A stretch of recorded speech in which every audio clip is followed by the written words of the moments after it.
Oh bordel, il fait froid. Ah, du coup on est dans le lit avec les bonnets, les polaires. Ce matin, réveil un peu compliqué. Il fait vachement froid dehors, le chauffage il s'est éteint. 5 degrés quoi.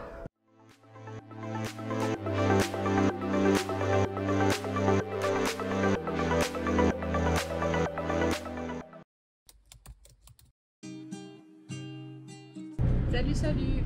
Bon, le réveil a été assez matinal. On s'est réveillé à 6h30. Et là du coup on est en route pour la décision qu'on a prise hier, il y a 2 jours, c'est-à-dire de changer le chauffage. Voilà, donc nous allons en direction, il nous reste un quart d'heure. On arrive en 10 minutes. 10 minutes pour arriver chez Tuni Caravan. Nouveau chauffage de prévu. Les chier, on va dépenser. On aura un nouveau chauffage, on sera sûr qu'il va pas bugger.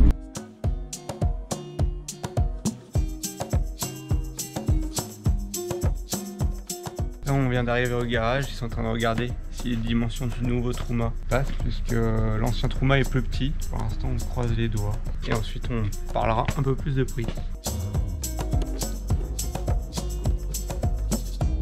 On est en train de tout ranger, là j'ai reculé et du coup je me retrouve avec les affaires, c'est génial.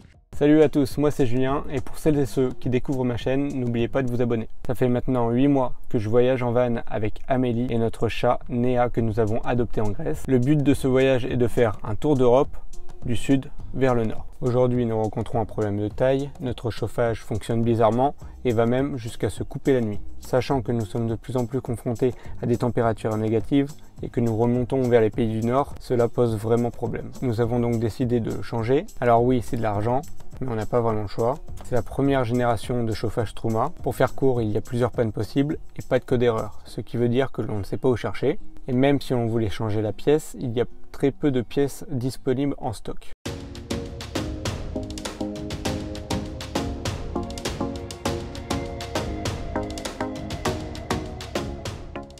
On a le Truma qui est en train de se vider dans le garage.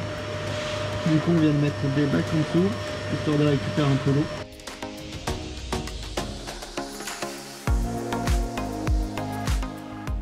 Oh yeah! Salut les gars, nous voici dans l'atelier. On vous emmène changement du Truma.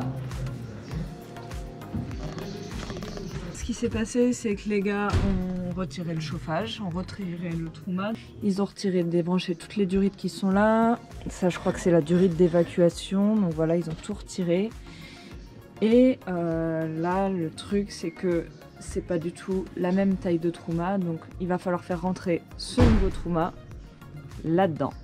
On est d'accord, à première vue, bah ça a pas l'air de fitter quoi. Et une autre chose, notre système de gaz, on est sur 2 bouteilles de gaz. Bon, il y en a une de 13 kg et une de 11 kg. Et du coup en Europe, on est obligé d'aller les remplir. Alors au début on voulait les remplir en propane. Mais du coup en Europe, des fois on galère à avoir que du propane. Du coup on les remplit en GPL. En GPL on peut pas les remplir de partout, pareil. C'est compliqué. Pour les bouteilles de GPL, là où c'est un peu compliqué, c'est qu'en fait, c'est illégal de remplir les bouteilles. Donc par exemple en France, on a des switches, on a des systèmes de consigne et on ne peut pas re-remplir. Et celle-ci, il n'y a pas de niveau, il n'y a pas de valve de sécurité anti-retour. Donc voilà, il faut savoir le litrage qu'on met dedans et tout. Et donc par exemple, en Pologne, c'est comme en France. Normalement, on n'a pas le droit de remplir et donc on peut rencontrer des problèmes. Ce qu'ils nous proposent en fait, c'est d'acheter une bouteille sécurisée, donc qu'on mettrait à la place de celle-ci. Donc il y a 2 modèles, une 13 et une plus petite. Et l'avantage de cette bouteille, c'est qu'elle est sécurisée et qu'il y a un petit niveau directement intégré. Là on a mis la sortie juste ici, donc on l'a mis sur le plastique, c'était plus facile à percer. Et en plus, ça évitera la rouille. Donc, il y a juste à ouvrir, boum, on met l'adaptateur et on recharge. Il y a quasiment tout le temps du GPL dans les stations où on va.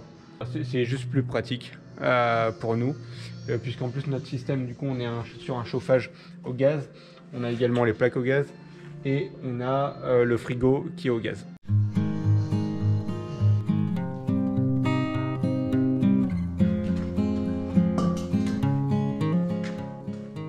Et voilà, c'est la fin de la première journée. On a fait les travaux dans le van aujourd'hui. Ils ont presque terminé les travaux sur le Truma. Le Truma, ils l'ont installé, ils ont fait les supports, puisque l'ancien Truma était à la verticale et maintenant il est à l'horizontale. qu'ils ont fait des nouveaux supports pour adapter et tout. La chose qui est terminée aujourd'hui, c'est la pose de la bouteille GPL. C'est une bouteille de 14 kg qui peut contenir 30 litres de GPL, donc un peu plus qu'une bouteille classique qui normalement en contient 25 litres. Donc, normalement, on devrait tenir un peu plus longtemps. Et oui, si vous avez bien suivi, c'était pas prévu du tout. On se retrouve ce soir à dormir dans le garage et du coup qui dit changement de trauma dit on n'a plus de gaz, donc du coup merci le matériel de camping. Ce soir ce sera reste et omelette. Et vous pouvez le voir, c'est un peu le bazar autour, tout simplement parce que vu qu'on doit accéder à la soute pour changer le trauma, du coup on a dû un peu tout vider.